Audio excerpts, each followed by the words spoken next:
menjadi perbincangan yang hangat ketika harga komoditas dunia naik.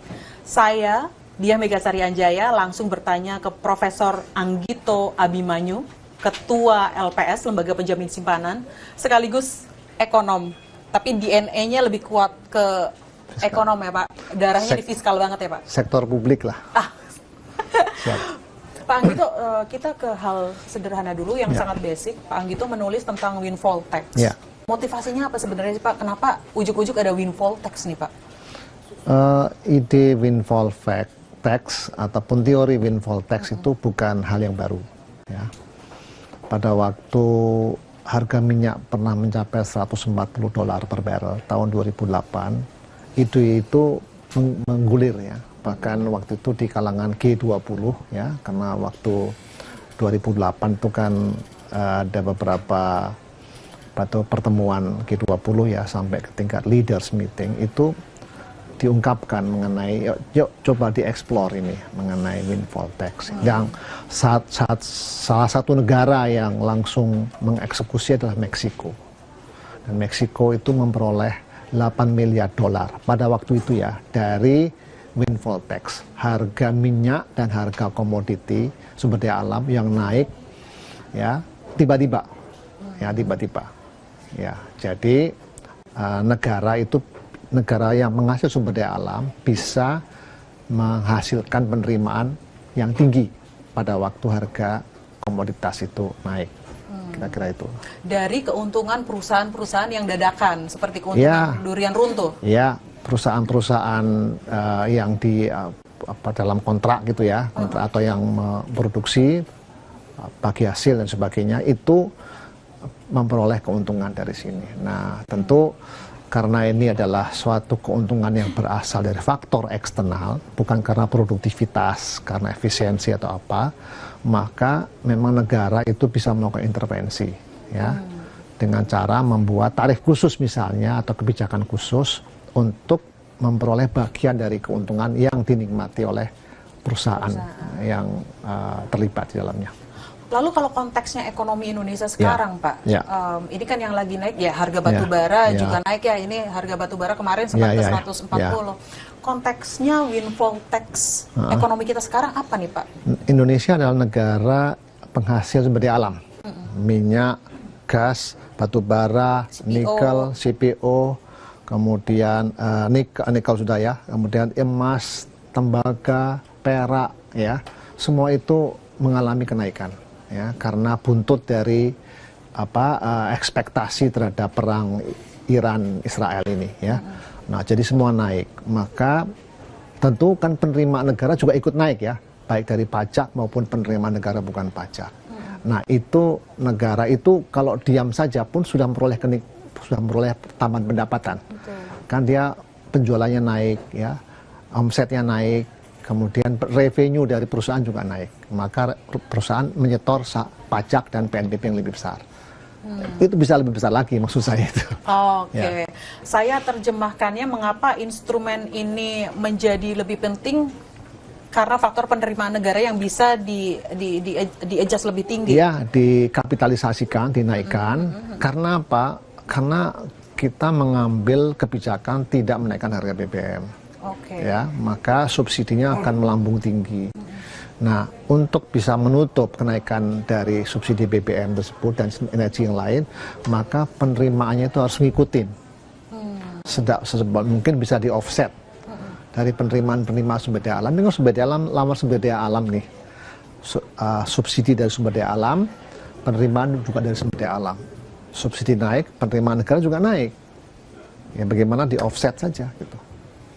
Ya, dan offsetnya itu melalui kebijakan yang lazim, jangan sampai kaget-kaget dan jangan sampai itu tidak lazim gitu ya. Nah, melalui pajak, PNBP, pihak luar, yang lain-lain kan masih bisa. Nah itu pertanyaan saya adalah kenapa konsepnya adalah windfall tax. Memang selama ini tarif yang berlaku, apakah perlu dievaluasi? Apakah ada yang tidak optimal dengan regulasi yang sekarang tentang tarif, Pak?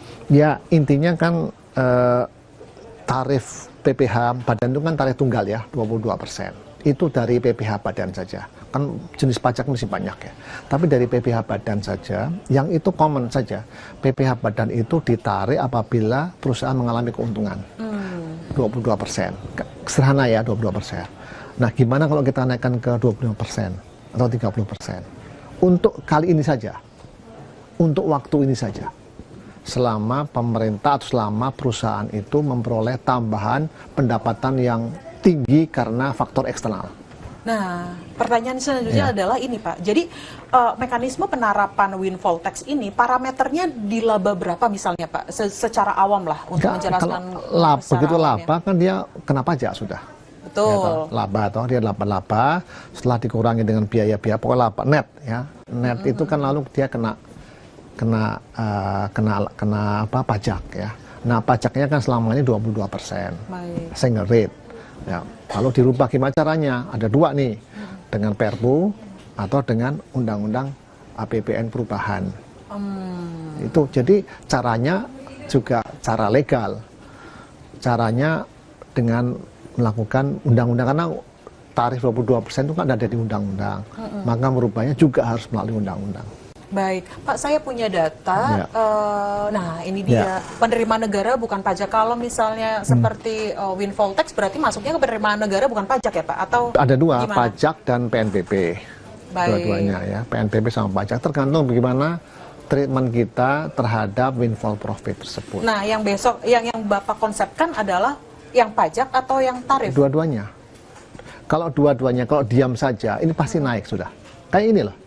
Naik toh ini kan nggak ngapa-ngapain kita, intensifikasi penagihan saja, pengawasan, oversight naik, karena harga kan naik. Sekarang harganya rata-rata sudah 90%, $9 harganya. Asumsi APBN kan di bawah itu. 70. Ya, berarti sudah dapat 20 kan, ya kan? Kalau harga 100 dapat lebih nggak? Iya, 30. Kalau diam saja dapat lebih toh, otomatis toh. Nah, kalau kita melakukan intervensi lebih tinggi lagi. Kenapa lebih tinggi? Karena kita butuh untuk nutup subsidi. Pak, kenapa itu harus diregulasi secara rigid ya Pak? Kalau misalnya harus menutup subsidi, kenapa nggak langsung minta Pertamina aja Pak? Jadi keuntungan lebihnya Pertamina. Pertamina kan juga perusahaan toh. Dia kan perusahaan K3S yang terbesar, sekitar 60% kalau nggak salah loh ya, mau dicek aja, 60% nggak salah. Berarti kan Pertamina juga mendapatkan windfall. Dari operasi K3S-nya atau operasi liftingnya produksinya, ya kan? Nah, tapi Pertamina harus menyalurkan subsidi, harganya dipatok, sehingga kan Pertamina harus nombok. Ya nggak apa-apa, di offset saja, jangan APBN dong, offset saja. Wong dia sudah mendapatkan upside. Belum lagi, mungkin bisa juga yang saya usulkan di tulisan saya itu misalnya, kan dia store dividen ke Danantara, ya dividennya dikurangi dulu. Sementara kan setengah apa? Setahun kan? Setahun sementaranya. Ya, dipakai untuk nutup subsidi. Kan dia dapatkan windfall. Kan dia perusahaan BUMN kan, mestinya bisa gitu.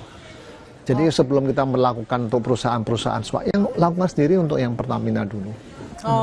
Baik. Tapi itu semuanya dimasukkan dalam kerangka perubahan anggaran pendapatan dan belanja negara ya. Perubahan, ya PBNP perubahan. Ya, itu supaya semuanya itu bisa transparan dan bisa legal. Kalau merubah tarif itu instrumennya apa? Kalau merubah volume instrumennya apa? Gitu kan? Kalau merubah asumsi instrumennya apa? Baik, Pak, ini konteksnya Pak Anggito, Prof. Anggito sebagai ekonom. Ya.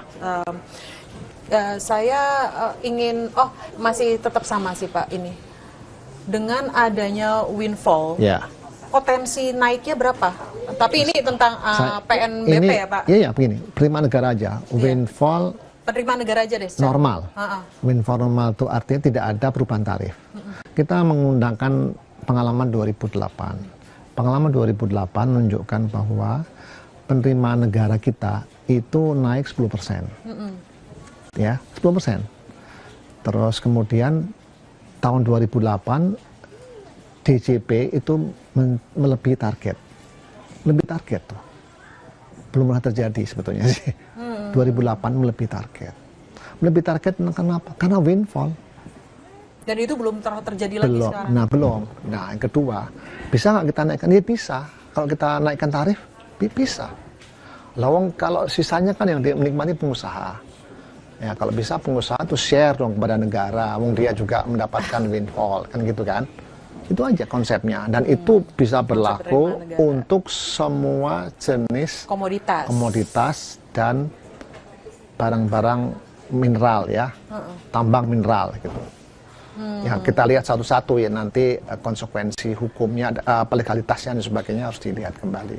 Karena kan macam-macam ya, minyak, batu bara, CPO dan lain-lain itu kan beda-beda ya. Nah itu dilihat detailnya, silahkan dilihat oleh ESDM sama Kementerian Keuangan. Pak, penegasan. Jadi nanti ini windfall tax ini masuknya bisa ke jalur mana, tarif yang which is itu ada di kamarnya Bea Cukai, BC, atau ada kamar lain juga yang bisa? Saya kira policy pemerintah dulu mau apa? Ya toh? Kalau pemerintah itu mau nutup subsidi dari sini, ya kita harus hitung supaya nutup subsidi, nutup tambahan subsidi, nutup tambahan subsidi, ya kan?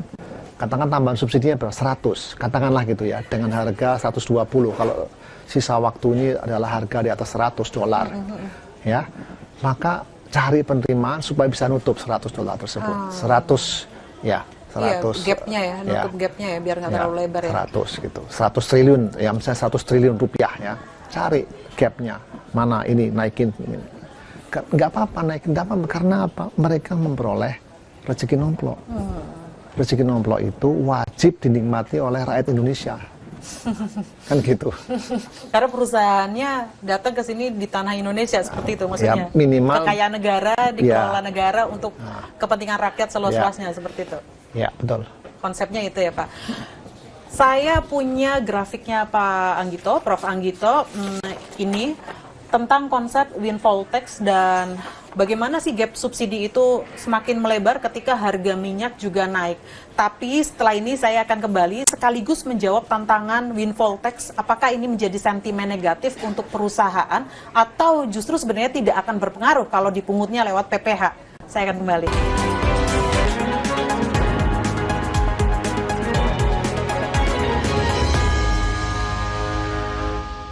Saya di Mega Sarianjaya kembali dengan Profesor Anggito Abimanyu. Prof, Prof punya bagan sebenarnya tentang penerimaan negara bergantung pada kebijakan yang diambil. Ini saya munculkan di layar fullnya. Prof, dalam konteks subsidi, Prof, ada apa sih dengan subsidi kita yang dihubungkan dengan beban fiskal kita, terutama defisit APBN, Prof? Kan subsidi itu selisih antara harga yang berlaku dan harga yang ditetapkan oleh pemerintah. Ya, harga yang ditetapkan pemerintah kan tidak berubah. Harga yang berlaku berubah karena harga minyak naik, karena nilai tukar melemah. Ya. Jadi subsidinya akan naik karena kita tidak melakukan apa-apa. Kecuali sekarang kita lakukan dengan mengurangi konsumsi melalui WFH, melalui penjatahan tanda petik ya untuk yang BBM bersubsidi sama yang non subsidi. Jadi akan terjadi kenaikan subsidi BBM, pengeluaran subsidi BBM akan naik ya. Nah, kalau kita tidak melakukan perubahan apa-apa terhadap subsidi tersebut, maka subsidi itu harus dibayar. Ya, nah sekarang subsidi itu kalau dalam subsidi yang cukup besar, BBM sama listrik. BBM itu dibayar melalui Pertamina, listrik melalui PLN. Bayarnya kan 3 bulan sekali. 3 bulan sekali. Jadi sekarang selama ini ya ditanggung oleh Pertamina. Betul nggak? Ya kan? Nanti polisinya masih sama, masih nggak berubah. Nah, jadi bagaimana kita cara membayar subsidi begitu besar? Yaitu adalah dengan pendapatan kita yang meningkat. Pendapatan meningkat itu karena windfall otomatis. Yang kedua, karena windfall administratif, saya sebutkan. Otomatis itu ya udah, yang seperti bilang, kita kan dapatkan penerimaan yang lebih tinggi ya, tapi nggak cukup. Ya kan? Nggak cukup kan untuk menutup subsidi. Nah, sekarang kita lakukan policy intervensi supaya penerimaannya lebih tinggi lagi, supaya bisa menutup gap dengan belanja, supaya defisitnya nggak meningkat. Atau kalau meningkat, itu manageable. Kalau misalnya tidak ada perubahan di angka penerimaan negara, sedangkan harga minyak naik terus, subsidi naik kan, beban fiskal juga kan pasti naik. Nah, gapnya seperti apa sih, Prof? Gapnya? Ya pokoknya kalau ini subsidi di sini, penerimaan di sini, ya dah. Sekarang kan kita itu net negatif ya, ya. Nah, ini kan akan naik bersamaan naiknya nih, ya kan? Subsidi naik, penerimaan juga naik nih, ya kan? Nah, gimana cara supaya ini nutup gini? Nah, jadi gapnya lebih kecil. Gak apa-apa subsidi naik, karena ini kan beban masyarakat. Supaya beban masyarakat tidak berat, ya udah windfall-nya yang dari pengusaha-pengusaha batu bara, sawit, nikel, timah, emas, tembaga, ambil deh. Dan mereka juga mendapatkan penerimaan naik. Jadi ini ditipiskan gitu. Nah, sisanya dari mana? Potong itu rasionalisasi anggaran-anggaran KL atau anggaran-anggaran yang nggak perlu gitu. Itu. Jadi sebetulnya kalau kita nggak ngapa-ngapa akan naik nih. Iya. Tapi kalau kita ingin mendapatkan upside namanya, ya gapnya diperkecil gitu, supaya subsidinya itu bisa terbayar dari windfall penerimaan kita yang berasal khususnya dari sumber daya alam. Kalau konteksnya sekarang yang lagi yang menjadi public concern adalah harga minyak ya, Prof. Ini ya memang APBN berjanji tidak menaik menjaga BBM tidak naik. Ya, harga BBM nggak naik. Tapi apa jadinya kalau konsep windfall tax ini tidak berjalan? Tidak ada lah. Otomatis aja. Defisitnya di berapa deh? Oh, gini. Jadi kalau windfall selalu ada, cuman otomatis windfall namanya. Ya kan? Sekarang gampangannya begini. Harga Januari itu minyaknya harga 60. Betul. Sekarang harganya berapa? Udah di atas 100. Ya, 100. Kan 60 pendapatan Pertamina, pendapatan K3S, kontraktor production sharing, kan naik toh. Sebagai 60, hulunya. Iya, sama 100. Tapi subsidinya juga naik. Ya, itu yang namanya automatic windfall. Ya. Makanya sekarang penerimaan pajaknya kan naik toh. Ya kan? Januari, Februari itu salah satunya loh ya. Itu karena kenaikan dari PPh atas perusahaan-perusahaan yang terkait dengan sumber daya alam. Oke? Nah, tapi cukup nggak? Nggak cukup. Karena subsidi ini kena hit 3 ini. 1, harga. Rupiah. Yang kedua rupiah. Yang ketiga adalah volume kali ya. Ya, kan harganya masih murah. Sehingga kemungkinan masyarakat itu berkonsumsi, ya kan harganya relatif murah. Gitu. 3, kena 3. Jadi bisa gap. Nah, sekarang pemerintah ngambil satu nih, yang konsumsinya aja ada. Harga sama kurs kan udah nggak bisa dilakukan secara lebih signifikan, udah naik. Nah sekarang penerimaannya yang kita harus kejar supaya gapnya lebih kecil. Itu beban fiskalnya lebih kecil. Nah menurut saya sih memungkinkan, apalagi kalau pemerintah mengikuti jalannya Meksiko. Nah, 2008 ini nanti ditayangkan di belakang ya. Ini adalah cerita yang dijadikan deals, the best deal tahun 2008. Ini namanya Agustin Karsten, Menteri Keuangan. Itu waktu itu di dalam forum G20 dia mengambil ide ini untuk melakukan put option terhadap harga minyak. Gitu. Harga minyak pada derivatif ya, put option. Iya ya, harga minyak waktu itu 80, kemudian naik ke 140. Ya, kemudian dia melakukan hedging pada harga 120. Harganya jatuh. Nah, dia mendapatkan profit dari sini ini ya. Dia volumenya 330 juta, harganya 70, ya dikunci di harga 70, investasi 1,5 miliar, estimasi nilai 9,5 miliar, sehingga profit bersihnya adalah 8 miliar. Siapa yang melakukan? Namanya Pemex. Pemex itu Pertaminanya Meksiko. Gitu. Sekarang dan antara ya bisa dieksplor ini, bisa dieksplor. Karena kalau kondisinya insya Allah normal ya, artinya kalau ceasefire dan sebagainya kan harga minyak turun lagi. Mungkin harga minyak kan bukan harga pasar. Berarti maksudnya di sini sementara ya? Ya kita melakukan hedging. Ya ketika harga turun dia akan mendapatkan harga 70. Misal ini 120 ya. Harganya 100 dia mendapatkan profit ya. Karena dia dijamin pada harga tersebut. Margin, nah ini salah satu ya, silakan dipelajari. Saya sudah sampaikan ke Pak Pandu ini dan Antara ya. Baca itu Financial Times. Ya, tahun itu masih ada. Ini saya ngambil juga dari potongan di Financial Times dan ada analisisnya mengenai deals or the best deal in the world ya waktu itu ya. Nah, ini kalau kita mau nambah lagi, eksplor lagi. Dan ini bisa dilakukan juga untuk komoditi lain. Toh sebetulnya kan Pertamina kan pemerintah, ya toh, milik pemerintah, sehingga bisa dilakukan. Kalau dulu mungkin sedikit ya Pertamina produksinya, sekarang kan sudah mayoritas dia. Jadi dia bisa melakukan, jadi bisa di-exercise ini. Ada biayanya, ada namanya asuransi kan, dia bayar premi kan. Tapi kalau harga turun, dia mendapatkan upside dari harga yang ditetapkan tersebut. Nah ini adalah opsi kedua. Opsi pertama lakukan ini dulu lah. Kalau itu otomatis, kemudian administratif, yang ketiga adalah semacam put option. Prof, what if situasinya memburuk, minyak bergerak di harga 120 seperti waktu 140 bahkan seperti 2028, tanpa penerimaan tambahan, defisit kita ada di batas berapa? Kalau saya mengikuti angkanya dari Pak Erlangga aja, menurut beliau kan 4% dari defisit, dari PDB. Berarti kan 1% di atas undang-undang.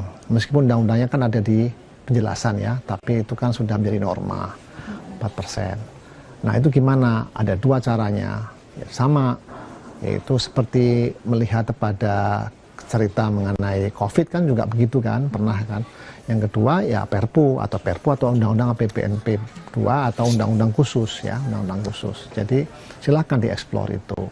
Nah yang penting buat pelaku ekonomi itu ada kepastian kalau nambah 4%, ya itu dari mana sumber pembiayaannya. Udah gitu aja. Pastikan, jangan dari market lagi, kan dari market itu kan marketnya kan pasti mahal harganya. Cari pembiayaan yang lebih murah, standby facility misalnya. Yang penting ada dulu, seperti tahun 2008 sama juga. Ya 2008 itu kita mendapatkan standby facility $3,5 miliar. Itu hanya untuk nakut-nakuti aja. Ternyata nggak dipakai juga karena defisitnya ternyata lebih rendah. Jadi yang penting market tenang bahwa dia tidak ambil dari pasar. Kalau dia pinjaman itu dari multilateral, itu ada capital inflow, bisa memperkuat rupiah, tapi juga ada memberikan sumber kepastian terhadap defisit anggaran yang akan naik karena faktor eksternal. Kalau faktor eksternal nggak apa-apa kok mestinya. Dijelaskan aja kepada ratings dan sebagainya. Jelaskan aja kepada market, pada para investor bahwa kondisinya ini kan bukan satu-satunya dunia. Dan kita negara yang paling diuntungkan. Negara lain nggak punya resources kok, nggak punya sumber daya alam, nggak bisa nutupi defisit sehingga harus menaikkan harga BBM di pasar. Kan kita tidak. Secara awam, terakhir Prof, bagaimana menerapkan windfall tax ini agar tidak menjadi sentimen negatif bagi perusahaan? Karena tadi Prof Anggito juga bilang ini bisa lewat PPh yang harusnya tidak mengganggu arus kas korporasi seperti itu. Tetapi jika ada pertanyaan seperti itu, bagaimana penjelasannya agar korporasi juga ada kepastian lah untuk berusaha ya. Jangan ketika dia mau invest nanti kalau saya untungnya berapa ada durian jatuh, ternyata saya dapat tambahan pajak nih, pajak progresif nih, seperti itu. Ya, menurut saya semua plan itu harus komprehensif ya. Dan dijelaskan, disampaikan kepada publik dan nanti kepada DPR. Itu ya. Menurut saya pintunya kapan? Bulan Mei, karena Mei itu kan memang ada siklus APBN. Dan pemerintah harus menyampaikan progres satu semester ya, Mei. Jadi itu waktunya, jelaskan. Komprehensif, penerimaan jadi berapa, belanja jadi berapa, ya defisit berapa, financingnya dari mana. Nah itu jelasin semuanya. Kemudian sektor keuangan ada pengaruh nggak, inflasi jadi berapa, nilai tukar berapa, jelasin semuanya. Setelah itu lalu actionnya apa, 1, 2, 3, 4, jelasin apa penghematan konsumsi ya. Yang kedua menarik windfall tax ya kan. Yang ketiga efisiensi anggaran. Di sektor mana? Sektor yang tidak sektor yang mungkin bisa ditunda.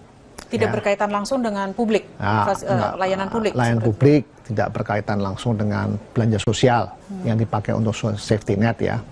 Ya beberapa investasi jangka pandang ya harus ditunda dulu misalnya. Berikutnya bagaimana kalau kita pola yang dengan Pertamina sama PLN itu bisa di switch, di set off dulu ya, itu juga bisa. Dan antara bisa turun tangan dulu, jangan diambil semua dividennya dulu. Sementara ini semuanya kan kita nggak pernah tahu ya. Sementara itu 1 tahun yang tadi Prof. Iya, kalau saya berharap bahwa ini kan settle nih harusnya. kan nggak mungkin perang terus kan, nggak mungkin perang terus. Ya, Amerika juga capek, Iran juga pasti tidak mau, korbannya juga banyak, negara-negara teluk juga pasti akan kesulitan, harga Selat Hormuz juga akan terus ditutup. Ini kan semuanya dampaknya luar biasa. Pasti satu saat itu ada kesadaran bersama ya, karena Allah udah kasih berkata, kalau kamu diterusin nih dampaknya bisa resesi habis-habisan loh, gitu ya. Menurut saya sih jalan itu masih ada. Closing statement secara singkat deh, Prof. Bagaimana windfall tax ini tidak menjadi hal yang kontraproduktif untuk daya saing industri? Makanya tadi saya bilang ini windfall ini harus dimasukkan dalam perencanaan APBN sehingga transparan, ada debat publik, ada pembahasan di DPR, ya. Lalu kemudian ada regulasi yang memayungi, ada komunikasi dengan investor dan publik. Itu kuncinya. Apalagi nanti kan S&P akan melakukan review rating. Juni ya? Ya. Kemudian MSCI juga akan melakukan review dan sebagainya, itu dijelaskan dengan baik, ya. Supaya tidak ada kebijakan yang sifatnya spill itu. Ini. Jadi kotak satu, ini loh paket kita. Ya, paket kita. Nah, yang terakhir yang saya mau sampaikan begini, kayaknya kita harus terbiasa dengan situasi seperti sekarang ini, ya, yang saya sebut sebagai the economics of war. Bukan perang, artinya bukan perang, tapi kita kalau dalam perang itu kan kita harus punya jaga-jaga, standby, contingency plan itu harus punya, semua itu harus punya, ya, baik itu program-programnya untuk membangun kemandirian, ya, baik itu program-programnya untuk forward looking juga, dan program-program untuk mempertahankan kesejahteraan masyarakat itu. Nah, itu kayaknya desain ulang dari program itu memang harus didesain mulai 2027 ya. Ada atau tidak ada perang gitu. Jadi saya belajar dari ekonomi Iran. Iran kan juga punya economics of war. Dia kan negara yang sudah diembargo puluhan tahun, dikepung mana-mana, tapi ekonomi tumbuh nggak? Tumbuh. Reserve-nya bagus nggak? Bagus. Ekspornya tinggi ya? Tinggi.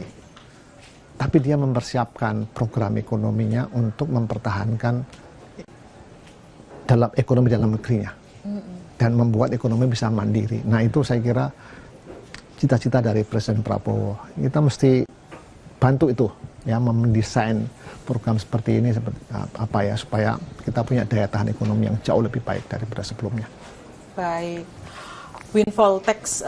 Ya, kita lihat bagaimana nanti keberlanjutannya, bagaimana respons pemerintah ya Pak siap. Tentang ini, apakah menerima atau menerima dengan catatan atau bahkan harus siap juga kalau tidak berjalan dengan risiko defisit ya Pak ya. Iya, itu semuanya nggak ada selalu ada trade off. Iya, ada trade offnya. Betul. Dan ya selalu semua kebijakan selalu ada blind spotnya juga. Ya, blank spot, gitu. Blank spot dan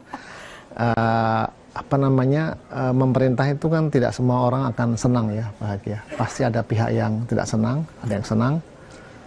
Kalau menyenangkan semua orang ya kita jualan es krim, jualan. Gitu ya. Tapi kan kritik itu juga bertujuan untuk membangun juga, Prof. Iya, kita terima. Saya tidak anti kritik kok. Baik, terima kasih. Saya Diah Megasari Anjaya bersama Prof. Anggito Abimanyu. Pamit, sehat selalu, Prof. Terima kasih.